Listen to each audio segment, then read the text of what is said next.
The crisis in Ukraine has put Vladimir Putin at the center of U.S. foreign policy once again. Here's what you need to know about him. Putin was born in 1952. He went to Leningrad State University, studied law, and then joined the KGB. Then he held a number of Kremlin jobs under President Boris Yeltsin.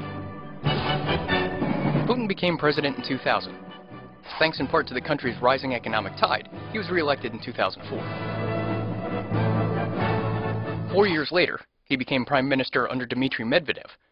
Technically a less powerful job, but Putin expanded its role and remained the undisputed leader of Russia.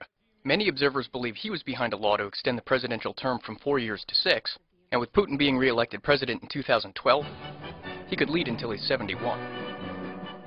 His image in the West is complicated, starting with those notable photo ops. Putin has flown bombers and driven race cars. He's helped save whales and cranes and tigers. I love kinky, isn't it? He's been the butt of plenty of jokes. Pro, he's got a big heart. Con, he ripped it out of a bear. He once wrestled to death. But there's nothing funny about his near absolute control over the state.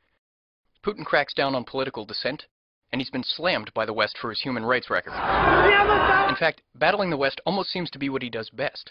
Last year, he granted asylum to Edward Snowden, wrote a New York Times op-ed dismissing American exceptionalism, and then brokered a deal to eliminate Syria's chemical weapons, which seemingly avoided a U.S. military strike. Now, Putin's fighting Western influence in Ukraine. The former KGB officer who once called the breakup of the Soviet Union a catastrophe seems determined to keep an iron grip on his neighbor.